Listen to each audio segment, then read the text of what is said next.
When it comes to shonen series, we see a bunch of fictional characters do some ridiculous things that just break the laws of physics as we know it, and we accept this just because we as the audience understand these are works of fiction.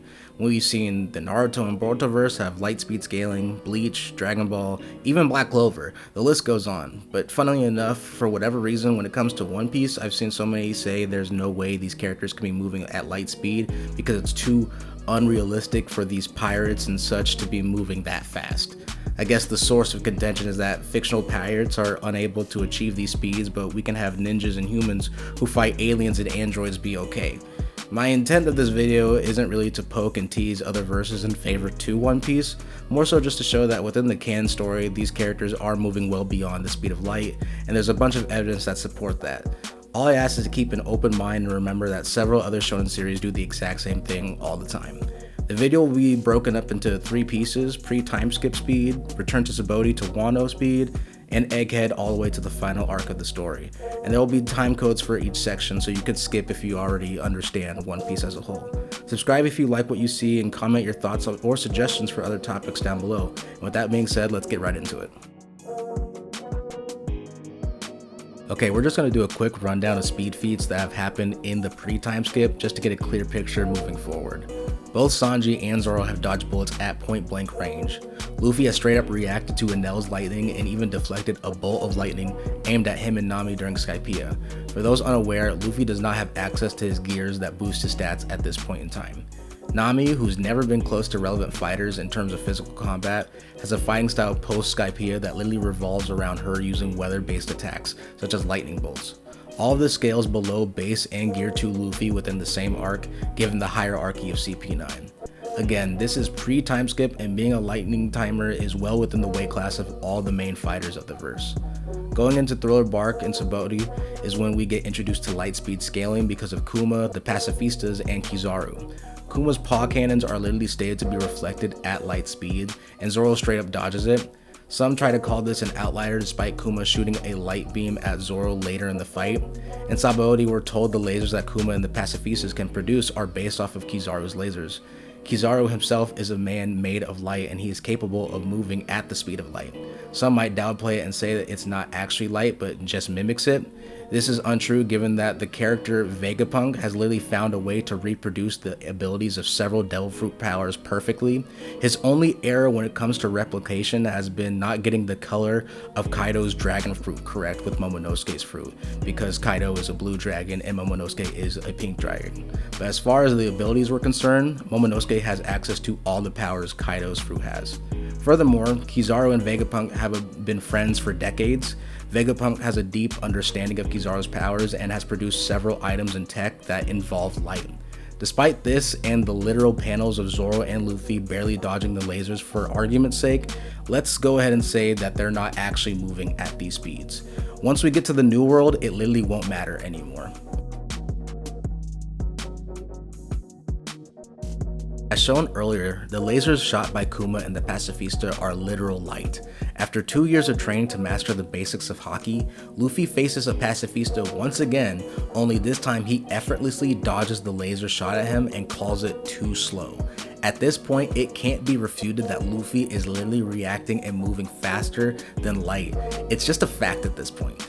And we see both Zoro and Sanji blitz and beat another Pacifista that is about to fire on them.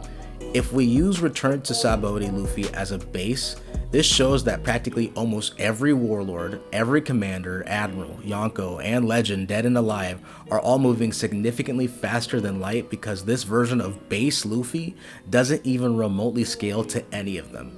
To put it frankly, the difference in stats between this version of Luffy and all the first commanders and top tiers is like heaven and earth.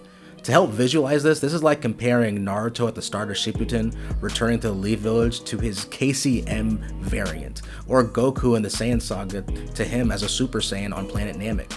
Saying these weaker versions scale to their stronger forms makes very little sense. Getting back on track, Luffy is basically pushed to his limit for the first time in the New World, fighting Doflamingo. Gear 2 and 4 drastically boost Luffy's speed in comparison to his base form. This scales him higher in speed than the Luffy we saw back in Sabaody. We get confirmation at the end of Dressrosa that all the Straw Hats and members of the Straw Hat Grand Fleet will grow even more stronger after this battle, showing that it's not an ass pull that these guys are reaching these levels of speed and strength. Fast forward to the fight against Katakuri, Luffy's speed in base increases, he gains Future Sight, and debuts Snake Man, his gear form that solely focuses on speed. Again, drastically faster than Luffy back in Sabaody. And yet, when faced against base Kaido for the first time, Luffy gets blitzed and one-shot.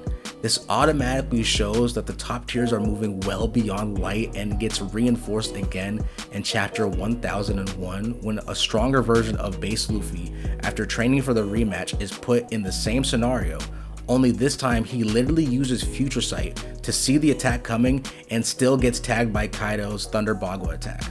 As the fight continues, Kaido and Luffy get even faster due to Kaido's hybrid form, which literally boosts all his physical stats, and Luffy's Gear 5 transformation, which is stated to have his strength and power grow by the Gurusei. It's literally impossible at this point to say that Gear 5 Luffy is moving at the same speed as Return to Sabaody. And yet, because of Egghead, the scaling gets even crazier and is honestly just a taste of things to come during the final saga. Now, funnily enough, a lot of people try to cap the One Piece verse at just light speed due to saying Kizaru is the verse's peak when it comes to speed, and that because he's a light man who is capable of moving at the speed of light, that's the verse's upper limit, despite there being no statements from the canon story or outside material that states Kizaru is indeed the fastest person in the verse, or that he is indeed capped at just light speed. It's true that he is one of the fastest characters in One Piece, but there are plenty of characters that could be argued are likely above him as the story continues. Now, in Egghead, Luffy and Kizaru meet and fight each other, and this is when things get crazy because Kizaru blatantly and effortlessly blitzes Gear 4 Snake Man.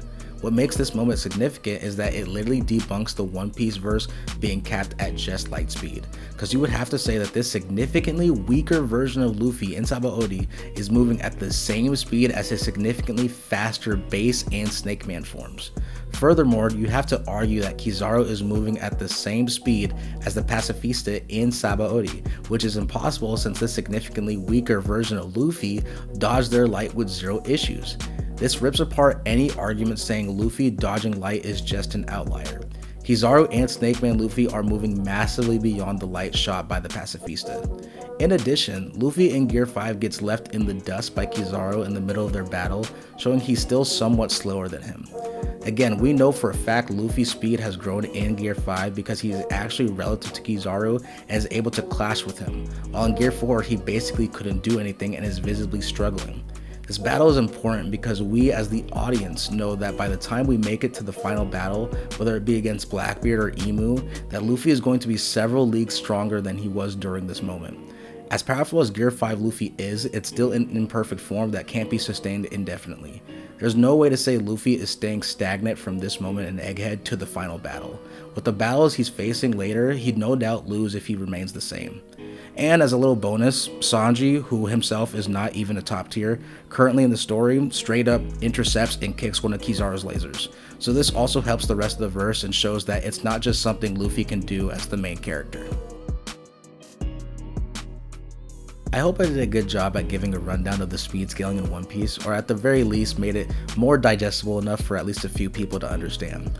I understand that maybe some people wanted some calculations to scale, but honestly I didn't see the point in that because again, Luffy isn't finished growing and his performance in Egghead will undoubtedly get overshadowed. Even as we transition from Egghead into the most current arc at the time of recording, Elbaf, Luffy has already displayed a new power-up. I feel calculations can be made when the story actually ends in a few years and we know where Luffy's true peak is at. Comment down below to share your thoughts and subscribe if you like what you saw. I hope you have a good day and take care. Peace.